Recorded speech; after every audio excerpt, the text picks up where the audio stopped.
3 దశాబ్దాల స్వప్నం ఈ నెల 31న సాకారం. 30 ఏళ్లుగా ఎంతో ఆశగా ఎదురుచూస్తున్న ప్రకాశం, నెల్లూరు, కడప జిల్లాల ప్రజల కలను నెరవేర్చేలా చంద్రబాబు సర్కార్ వడివడిగా అడుగులు వేస్తోంది. ఓవైపు పెండింగ్ పనులు పూర్తి చేస్తూ మరోవైపు పరిహారం ఇస్తూ ముందుకు సాగుతోంది ప్రభుత్వం. అసాధ్యమనుకున్న ప్రాజెక్టు సాధ్యమైంది. ఇన్నాళ్లు కలలకే పరిమితమైన ప్రాజెక్టులో ఇప్పుడు బిరబిరా కృష్ణమ్మ పరుగులు పెట్టబోతుంది. 30 ఏళ్ల క్రితం శంకుస్థాపన మొదలైన వెలిగొండ ప్రాజెక్టు ఎట్టకేలకు పూర్తవుతోంది. ప్రకాశం, మార్కాపురం, నెల్లూరు, కడప జిల్లాల ప్రజలు ఎంతో ఆశగా ఎదురుచూస్తున్న ప్రాజెక్టును ఈ నెల 31న సీఎం చంద్రబాబు ప్రారంభించబోతున్నారు.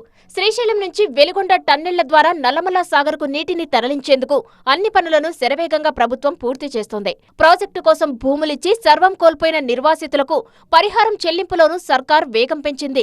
ఇప్పటికే 2 విడతలుగా నిధులు విడుదల చేసిన చంద్రబాబు ప్రభుత్వం ఇప్పుడు 3వ విడత కూడా ఇచ్చింది. ఉండవల్లిలోనే తన నివాసానికి స్వయంగా ముంపు బాధితులను పిలిపించుకుని 2027 కుటుంబాలకు 250 కోట్ల పరిహారాన్ని అందజేశారు.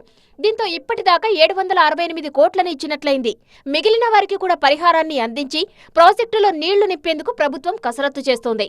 వెంటిలేటర్ మీద ఆర్థిక వ్యవస్థ ఉన్నటువంటి రోజుల్లో కూడా 40 రోజులు 768 కోట్లు ఈ ప్రభుత్వం ఇచ్చింది అంటే దానికి గల కారణం ఏదైతే వెలుగొండ ప్రాజెక్టుని పూర్తి చేయడం ఎంత ముఖ్యమో, ఆ వెలుగొండ కోసం త్యాగం చేసినటువంటి ఆ భూములు, ఆస్తులు కోల్పోయినటువంటి ప్రతి నిర్వాసితుడు కూడా ఆనందంగా, సంతోషంగా ఉండాలి.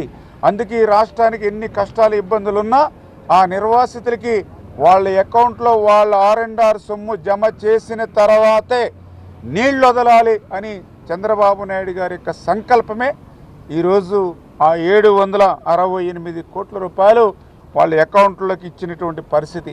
ప్రాజెక్టు పూర్తి కాకపోయినప్పటికీ 2024 ఎన్నికలకు ముందు జాతికి అంకితం చేసిన చరిత్ర జగంది అంటూ విమర్శలు చేశారు మంత్రి నిమ్మల రామానాయుడు. రేపు 31వ తేదీన ఆ కృష్ణమ్మ నీళ్లు పరవళ్లు తొక్కుకుంటూ ఆ ఫీడర్ కెనాల్ నుంచి నల్లమల సాగర్కి వెళ్తే అది కదా జాతికి అంకితం అంటే. మరి ఈ రకంగా 2250 కోట్ల రూపాయల పనులు మిగిలి ఉండగా, ఫీడర్ కెనాల్ పనులు అసంపూర్తిగా మొదలు పెట్టకుండా ఉండగా, లైనింగ్ పూర్తవకుండా, బెంచింగ్ పూర్తవకుండా, TBM మిషన్ వెలికి తీయకుండా, హెడ్ రెగ్యులేటర్ పనులు అవ్వకుండా, నిర్వాసితులకు ₹1 కూడా ఇవ్వకుండా 144 సెక్షన్ పెట్టి, 30 యాక్ట్ పెట్టి, ముందస్తు అరెస్టులు పెట్టి, మరి ఏ రకంగా ప్రకాశం, మార్కాపురం, నెల్లూరు, కడప జిల్లాలని జగన్మోహన్ రెడ్డి మోసం దగా చేశాడో, పూర్తవ్వనటువంటి ప్రాజెక్టుని పూర్తయిందని ఏ రకంగా అబద్ధాలు, అసత్యాలు చెప్పి మోసం దగా చేశాడో మనందరికీ అర్థమవుతూ ఉన్నటువంటి పరిస్థితి. ఎల్నినో కారణంగా ప్రపంచవ్యాప్తంగా తీవ్ర నీటి ఎద్దడి ఉన్నప్పటికీ వెలిగొండకు నీళ్లు వస్తున్నాయంటే అది తమ ప్రభుత్వ సంకల్పానికి నిదర్శనమని అంటున్నారు కూటమి నేతలు.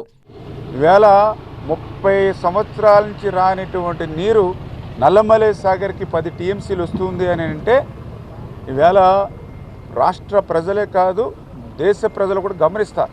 ఎందుకంటే సూపర్ ఎల్నినో ఈవేళ ఒక ఆంధ్రప్రదేశే కాదు, భారతదేశమే కాదు, ప్రపంచమంతా సూపర్ ఎల్నినో ఉండి గుక్కడి మంచినీళ్ళ కోసం ఈవేళ అడుగంటినటువంటి భూగర్భ జలాలు ఇటువంటి స్థితిలో ఉన్నటువంటి ఈ రోజుల్లో మరి ఈవేళ నల్లమల సాగర్కి 10 TMCల నీరుని ఈవేళ తీసుకొస్తూ ఉన్నాము కరువు ప్రాంతానికి, ఫ్లోరైడ్ ప్రాంతానికి అని అంటే ఈవేళ ఈ ప్రభుత్వం ఎంత చిత్తశుద్ధితో పనిచేస్తుందో అదే ఒక ఉదాహరణ.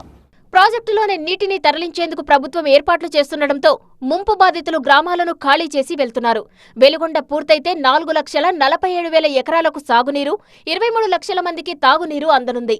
మరోవైపు గంగా, గోదావరి, కావేరిని అనుసంధానించాలంటూ సదరన్ జోనల్ కౌన్సిల్ సమావేశంలో ప్రతిపాదించారన్నారు సీఎం చంద్రబాబు.